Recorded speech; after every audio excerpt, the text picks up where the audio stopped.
Okay. All right, so it looks like we are up and live on Facebook Live and Zoom and everywhere else in the world. And thank you for joining us. I'm Jeff Martin with Magic City Books here in Tulsa, Oklahoma. Thank you for being here for another one of our virtual author event series, which we have been doing for well over a year now. We've talked to 150 plus different authors from all over the country, sometimes outside the country, different topics, all kinds of different things, and trying to stay engaged with you guys, our readers, our fans, new people that we've even never met before. It's been an interesting ride this last year. I'm looking forward to easing our way back into some in-person events, which we will be doing later this summer. So stay tuned for that. But we'll keep doing these virtuals, I think, as well. You know, that's going to be a new tool in our toolbox to try to talk to people we might not be able to get here in person, or reach out to people that may not have the accessibility to get to Tulsa, or just don't want to take a connecting flight, whatever the reason is. But we really appreciate you being here with us. I want to tell you one thing. We just put tickets on sale for an event that is actually 1 month from today, which will be on July 7th. And it's for a new book called The Cruelty is the Point by Adam Serwer of The Atlantic. And he's going to be in conversation with the great Ta-Nehisi Coates, which will be our second event with Mr. Coates. But obviously there's Black Panther connection there as well, we can talk about later. But Ta-Nehisi Coates will be interviewing Adam Serwer for this book, which is really about Trump's America, what we do in this post-Trump era, how we move forward, what the country looks like. So it's a bit of a heavy topic, but something that we feel like is an important conversation to have. So tickets are on sale for that now.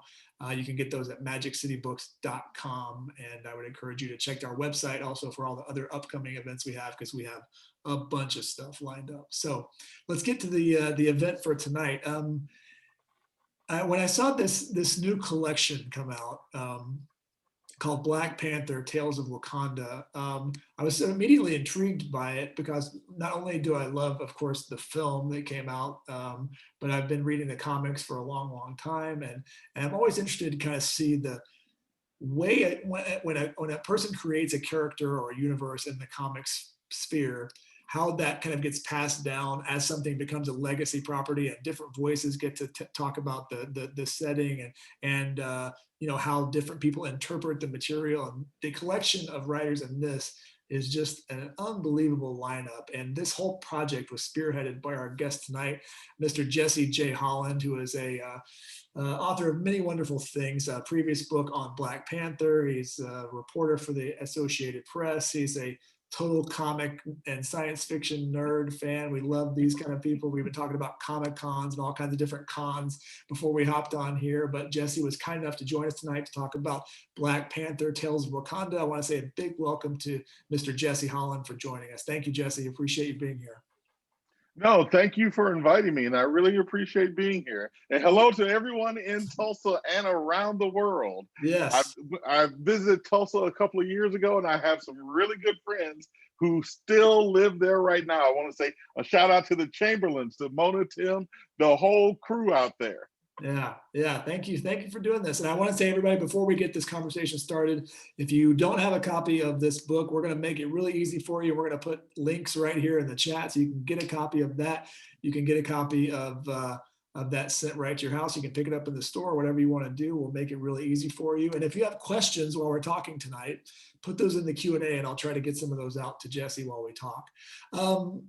So Jesse, I'm curious, when you take on a project like this, and obviously, like I said, you did a previous novel about set in the Black Panther world that was an adaptation of a comic, so a novelization of a comic. So you kind of have experience in this space. But the idea with this is it's an anthology where you edited and lined up this amazing group of writers to create new stories set in the world of Wakanda. My first question to you is, what responsibility do you feel anytime you take something like this, that's a beloved piece of intellectual property, something people have such heartfelt connections to, and now it's your baby and you have to kind of own it? You know, does that have some pressure that goes along with it?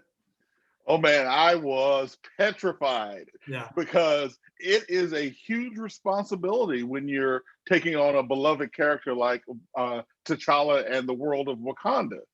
these kind of characters are no longer comic book characters. They're icons. They're really our modern day mythology. So those of us who are charged with taking care of these characters and keeping them relevant and keeping them fresh, that's a huge responsibility.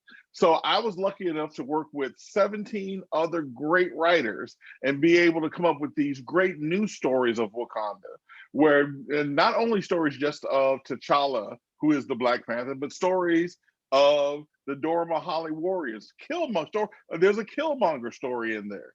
There's all these great stories that not only focus on T'Challa, but focus on the people around T'Challa. That whole, literally the whole world of Wakanda is represented in there. So it was really important for me, and the writers I worked with on this project can tell you that I told them this at the very beginning. It was important for us to get this right. All the voices needed to sound authentic. The world building that we were going to do needed to be on point. Because with a character like Black Panther, if you don't get it right, if you don't know what you're talking about, the fans will know. So it was really important for us to get it right. And I think every writer in here, every writer in Black Panther Tales of Wakanda got it perfect. All of the stories are great, and I'm just so pleased with the final product. So, to that point of the kind of scrutiny that you're under when you're dealing with something like this, knowing that any wrong, the slightest thing, you get a year wrong, you get a name wrong, whatever it is, it's going to be just harped on forever. And then you have the issue of consistency. When you're editing a book, of course, people think of editing as, lengthening or shortening something, and they think of it as even copy editing. I think people think of it as fixing spelling errors. Really, in some ways, it's curating as a way to kind of see this. How do you kind of view your role in a process like this? Obviously, you selected the writers. So maybe start there. How did you kind of end up with the group that you got? Well, really, the secret origin of Black Panther Tales of Wakanda actually goes all the way back to the same month that Black Panther, the movie, came out.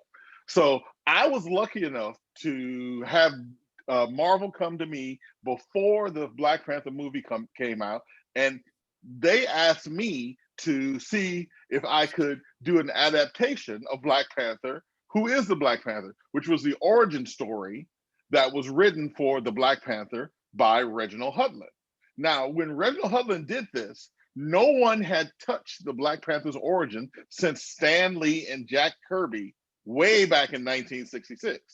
So when Reginald Hudlin came along and made it modern, that was the first time anyone had touched it. So Marvel then entrusts me to take Reginald Hudlin's origin, which was written in the early 2000s, and make it relevant 20 years later. So I'd made some other tweaks to it, and that was Black Panther Tales of Wakanda.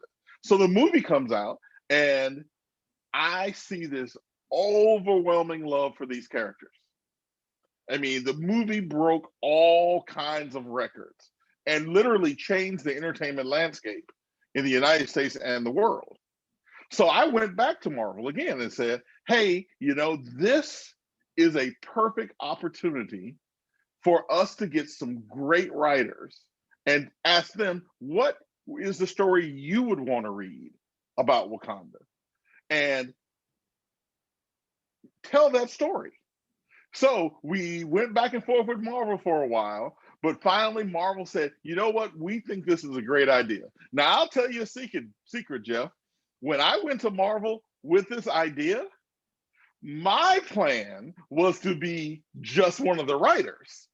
I had no plans whatsoever to be the editor of it. But when Marvel came back to me with their approval, they said, oh, and by the way, you're the editor.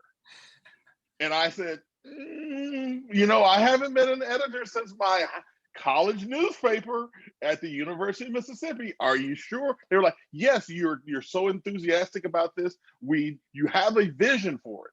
Just move with your vision. And then I thought about, you know what? The easiest way to get one of my stories into the book is to be the editor. So I came from the idea. I came up with the original idea for the anthology, And Marvel was nice enough to entrust me to turn that idea into reality. And so I started thinking about who were some of the people that I admired, writers who would have a specific vision about that would fit into a Wakandan story. And of course, one of the first people I thought of was Nikki Giovanni. Yes.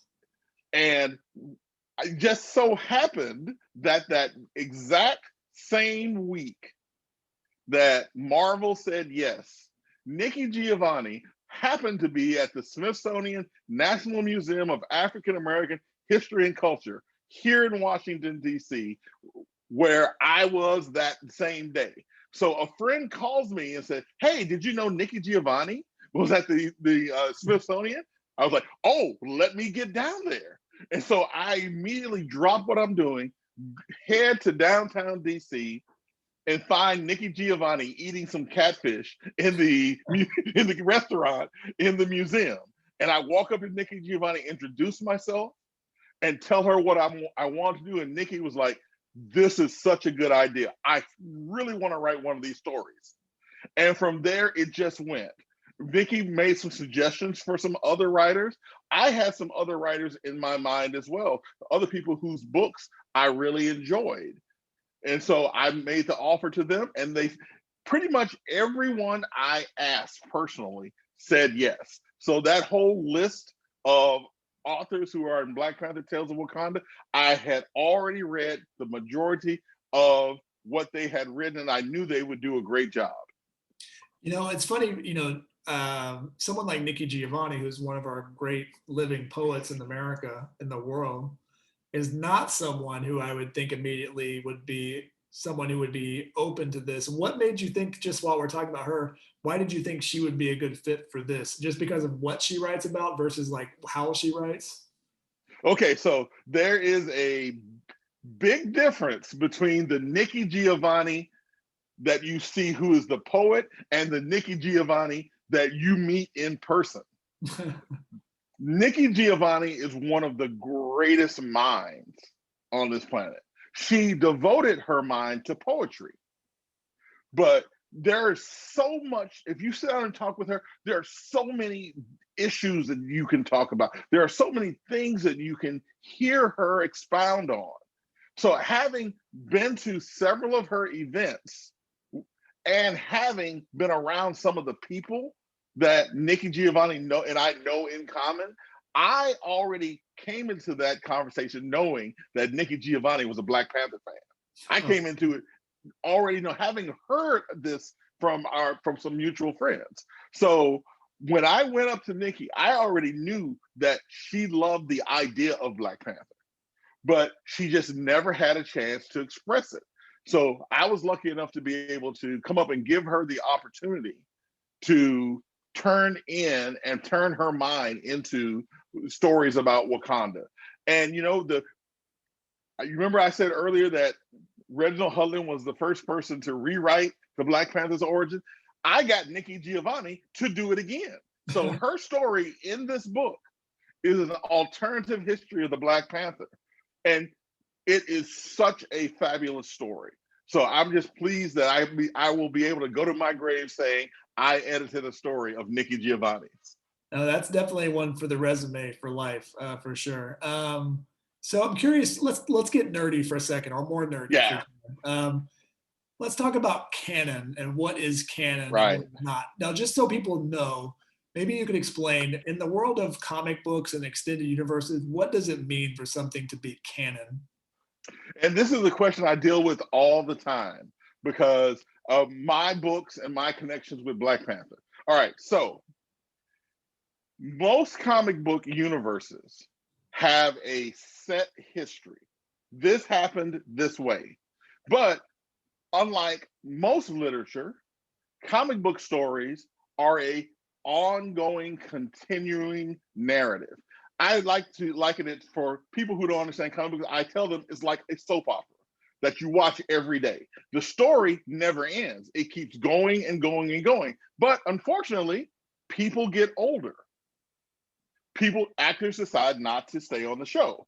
So the people who are coming up with a show have to either decide to recast a character or rewrite a character's history or pretend like something never happened and start whole new stories. That's the comic book continuity issue. So the story that came up in 1966 with Stan Lee and Jack Kirby, that origin would not be believable today. Because in that original story that Stan Lee and Jack Kirby told in Fantastic Four, T'Challa's a smoker. He's smoking cigarettes. They would never do that in a Marvel comic book today. So the decision has to be made. Do you stick with what was originally came with the authors came up with 20, 25 years ago? Are you as a writer bound to that? Or can you come up with something new and fresh? Now, I always have people come up to me and say, well, hey, are your Black Panther books the same characters as our Ta-Nehisi Coates did in his Black Panther comic book?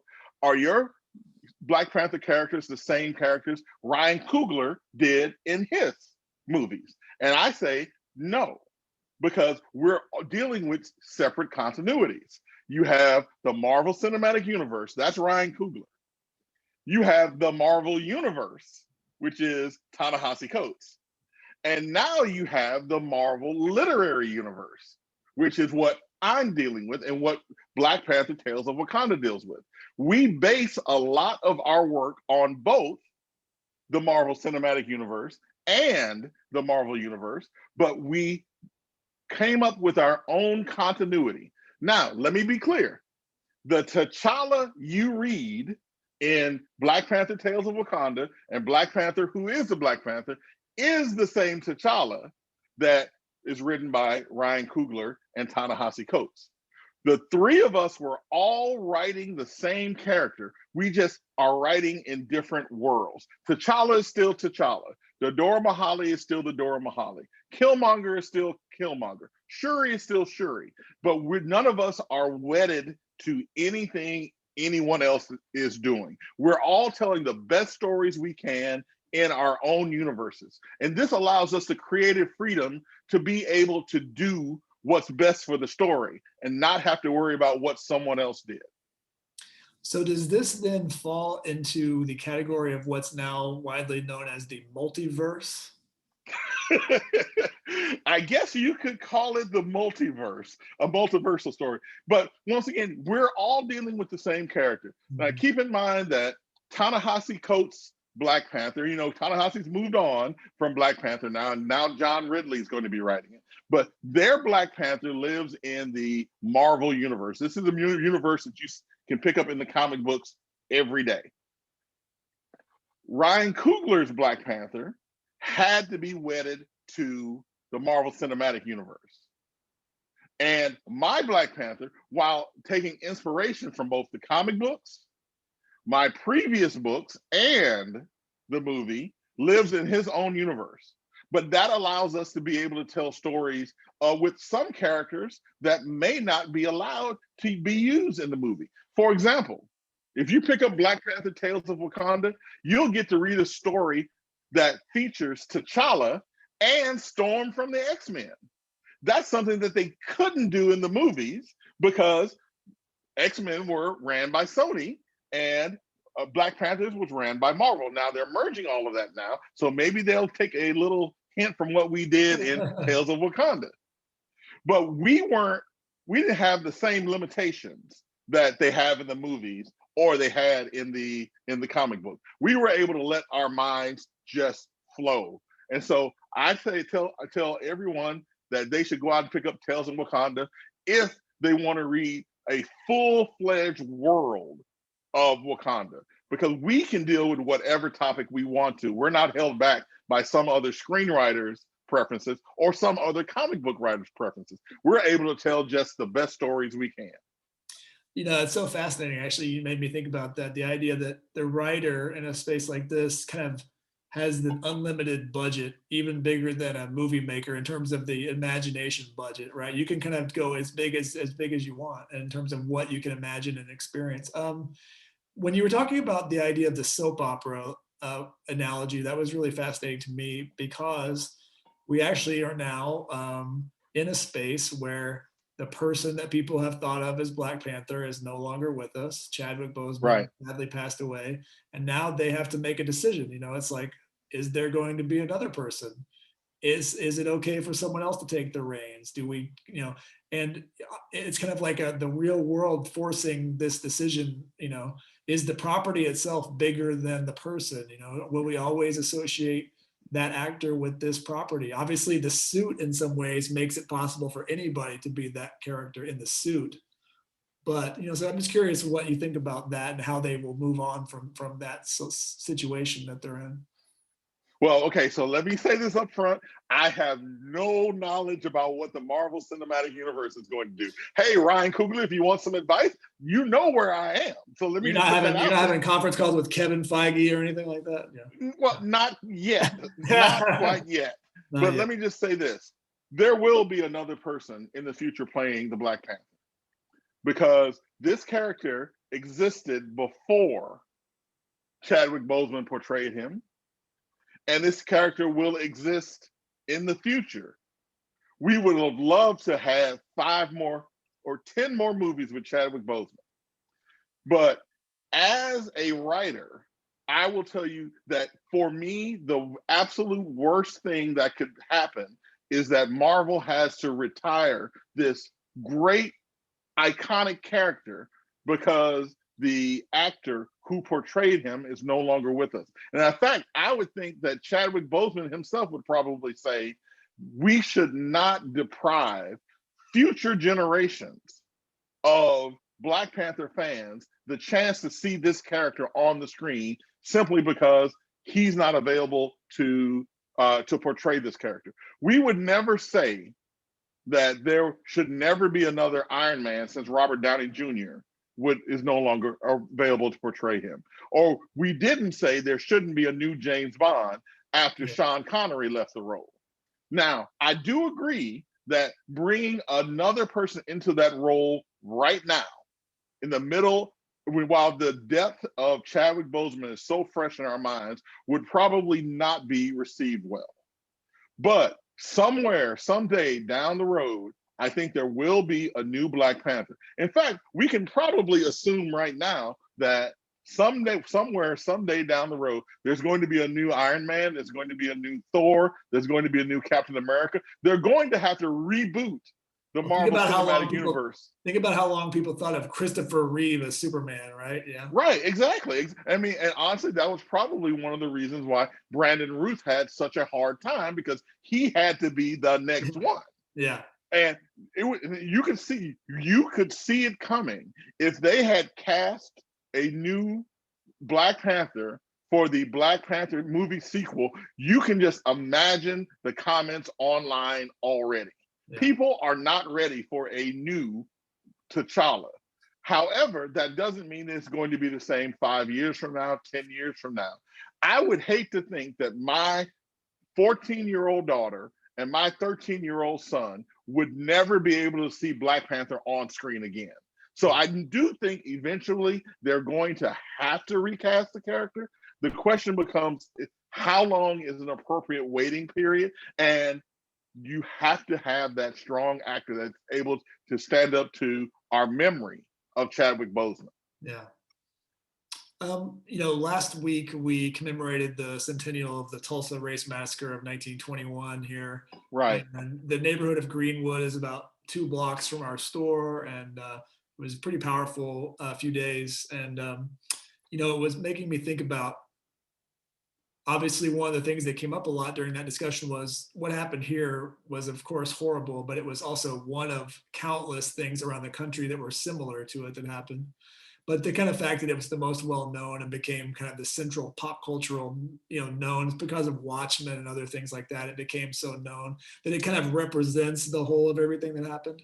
My question in relation to you is this: do you feel like Black Panther, because of the social elements of the story, has to bear more weight on it than other comic books do, because in some ways it stands alone in the conversations that it has with the culture, whereas, you know, other comic books don't have the same amount of, I don't know, responsibility, I guess, in a way. You know, is anybody else doing in the space that Black Panther is doing right now, or dealing with similar issues of race and Black excellence and power and things like that? Well, I think it's simply because the Panther is such an iconic character. I actually said this a couple of weeks ago when in conversation with someone else that for many fans of color and for many people around the world, T'Challa is our King Arthur. Hmm. He's that mythology that we all know now, and we all really, really, really put a lot of our emotional energy into. Now, keep in mind, it wasn't always that way. This has really only picked up in the last 5 or 10 years. Those of us who are comic book heads have always told people that T'Challa, hey, T'Challa's great. Wakanda's where we want to go. We've always said this, but especially over the last half decade or so, this character has come to the forefront of our minds as basically a paragon. And so he actually weighs more heavily on our minds when we start thinking about social issues, because Wakanda, I mean, just the whole idea of Wakanda sort of breaks us away from the whole colonialism issue that we've had to deal with around the world. So when you're writing Black Panther, you know that you're bearing this weight, this responsibility, and you have to contend with that. But there are other great Black characters out there. There are other great Asian characters out there. There are other great Hispanic characters out there. America Chavez, some of the work that's being done on that comic book are just incredible. If you go back and read John Ridley's The Other History of the DC Universe, you'll see some great work being done there. So we can tell these stories and we can educate and entertain all at the same time, like Watchmen did with the Tulsa Race Massacre. But with Black Panther, we see so much that we can tell just using this character. We can tell stories of colonialism. We can tell stories of racism. We can tell stories of sexism. But we can also tell punch-up superhero stories. We can also tell Avengers stories. We can also tell X-Men stories. So this character lends himself to being able to use in almost any way the writer wants to. So one of the things I was really pleased about in Tales of Wakanda was that we were able to get so many different topics told using this character. And that is one way that Panther is unique, that you couldn't tell some of the stories we told in Tales of Wakanda using Thor. It would be really hard to tell those stories using Fantastic Four. So Black Panther lends himself to being more than just entertainment. We can tell other stories. We can bring in other issues a lot easier using this character than we can with others. And the writers, especially the writers of Tales of Wakanda, took full advantage of that. And so we get some of those great stories we see in the book. Once again, everybody, the book is Black Panther Tales of Wakanda. I encourage you to get a copy of it and just kind of dive in and experience all the different worlds that are presented to you within this wonderful collection. So go to the chat here and you can get a copy of that from us. I'm curious, just yesterday, I was doing an interview with an author named Carol Anderson, who's a professor at Emory University. She wrote the book White Rage and several other books. And she actually brought up Wakanda randomly in a conversation. And she said that she is often asked a question that's a variation on this. Here's the kind of variation, I'm paraphrasing her somewhat, which is someone will ask, say, don't you wish there was a place like Wakanda? And her idea was that oftentimes the question has a undertone of, do you wish there was somewhere we could kind of have all the Black people go and kind of be there? And she said, depending on who asked that question, she kind of can almost anticipate the tone of the question.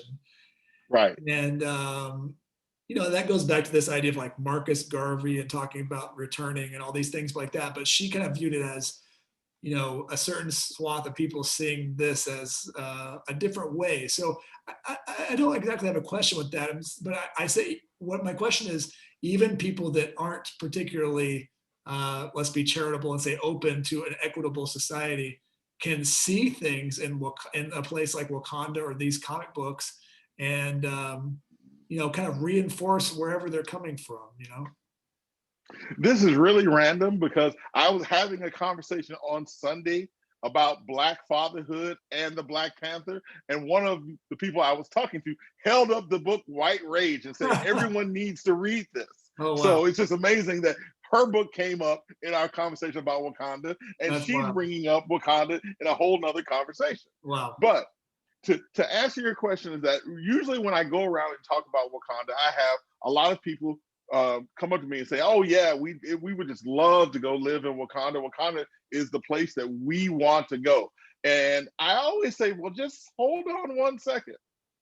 Are you sure you're willing to go live in a monarchy?"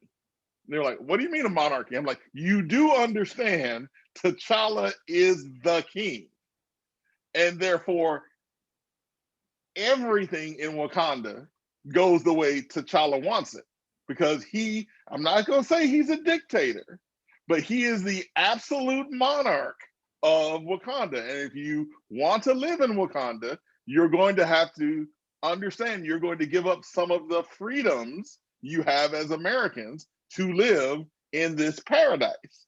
And then you start seeing people like, "Well, you know, we really didn't think about it that way." I'm like, "Well, you know, Wakanda is a dream. Now, it's a good dream, but if we really want to live in Wakanda, we can make the ideals of Wakanda true for where we live here right now in America. What I think we're really saying when we want to go to Wakanda is that we want to live in a world where there is no racism. We would like to live in a world where there is no sexism. We would like to live in a world where there is no homophobia.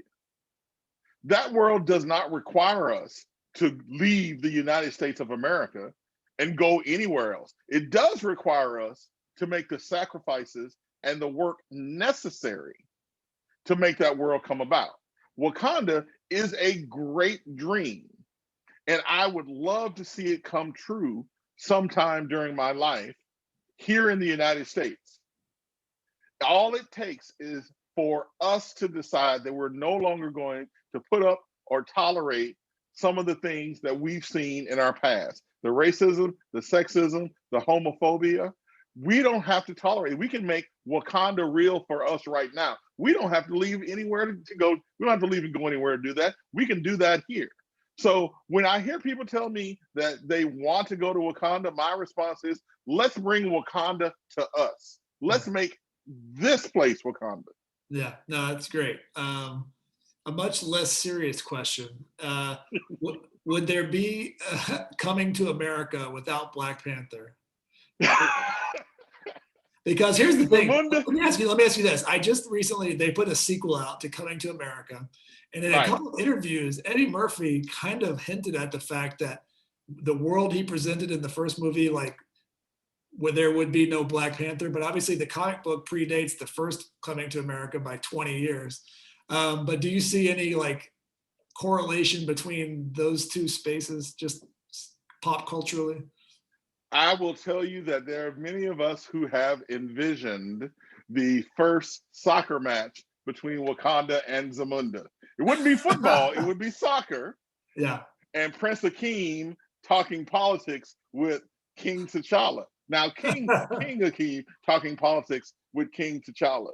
So, I mean, I'm not going to say which one would have come first or which one inspired the other one, but what I will say is I think they both owe each other something they both owe each other something that we can see from on screen. So if you look at Eddie Murphy's Zamunda, now weirdly enough, if you've seen Coming to America 2, you see it stars Wesley Snipes. Yeah. Well, way back when, before Coming to America, Wesley Snipes was penciled in to play T'Challa in a Black Panther movie. It just never came to fruition. So the idea of a Black Panther movie has been out there for years. And still to this day, I could see Wesley Snipes playing a great T'Challa. Yeah. But his Black Panther movie never really came about. And now instead we had Coming to America. So I can see a little correlation between the two of them. I'm not going to say the only reason why Black Panther got made was because Coming to America was out there and presented that picture of Zamunda in Africa. But I will say that I love the sequel. I loved Coming to America, and I can't wait to see how they do Black Panther Wakanda Forever, the Black Panther movie sequel. Yeah, and gosh, yeah, I guess Wesley Snipes got Blade. That was his movie he ended up getting. But he would make an interest. That you could really see that like Passenger 57 era Wesley Snipes playing a pretty killer Black Panther. So I'm curious. You mentioned the films. One of the things that this book reads to me like, and we're not going to put you on the spot here, but it very much reads obviously episodic and much like a television show you might see now, right? And you could very much see with like Disney Plus and all these things. We've got the Falcon and the Winter Soldier show. We've got obviously WandaVision.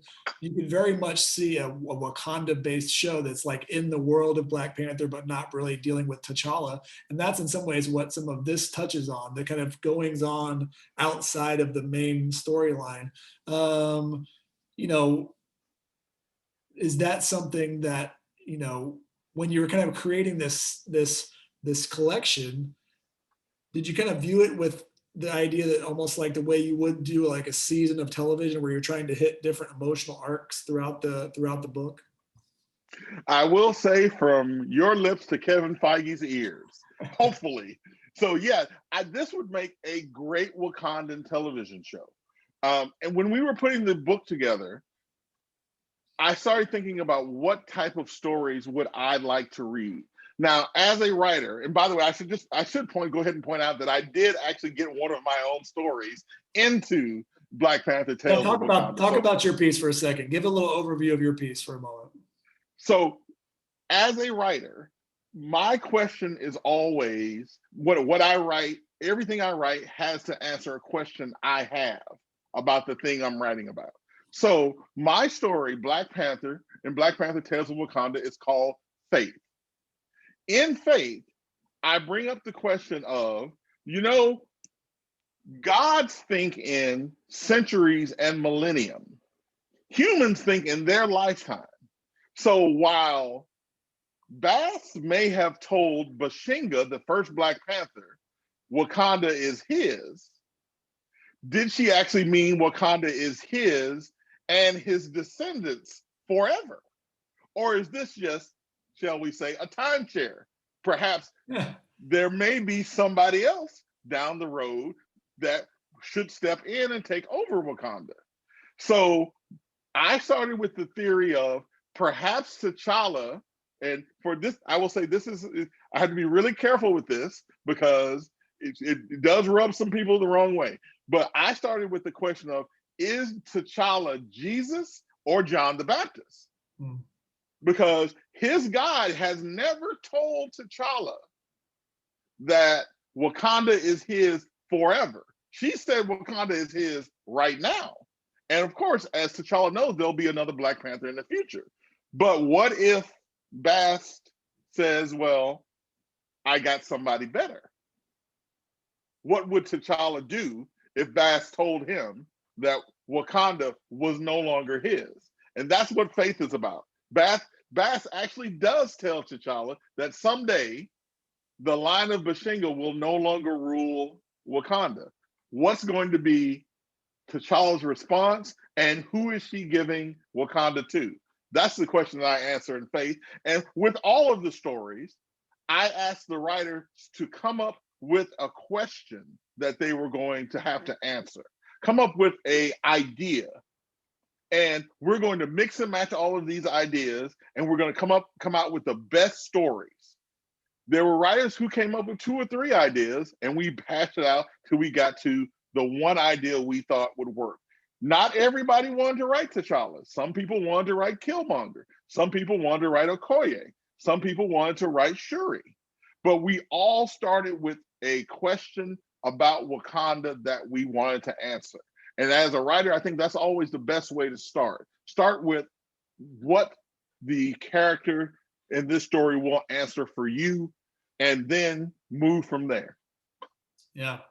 No, the take on it, obviously, there are whole schools of thought about every superhero kind of being a Christ's tale in a certain sense, but I really thought that was a really interesting take on that. And was that story, when you said, you wanted to write the story, but you didn't necessarily want to edit it, did you already have that story in mind when you first pitched the idea?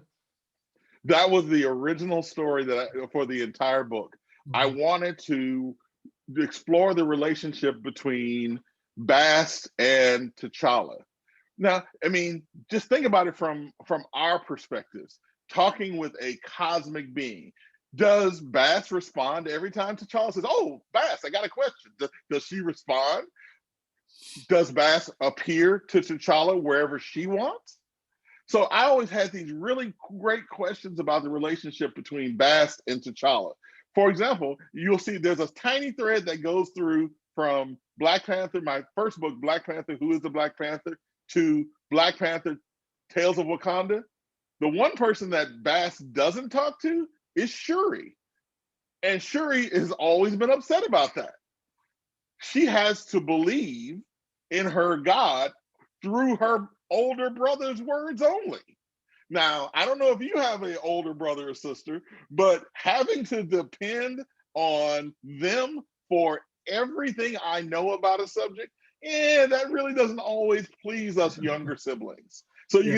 you can see, some of my own life sneaks into there a little bit as well. Yeah. Well, they say write what you know, right? So, Exactly. as we kind of wrap up here, I want to remind people the book is Black Panther, Tales of Wakanda. Tales of Wakanda. The title's right there for the show, Marvel. Okay, the show is right there for that Disney Plus. Tales of Wakanda should be the title of the show. Just get it going. Anybody listening, just write in the letters, write the emails, tell them you want to see this on Disney Plus as an anthology show. We'll go ahead and get that campaign going. But go ahead and pick up a copy of this book from us. We're going to make it easy. We put a link right here.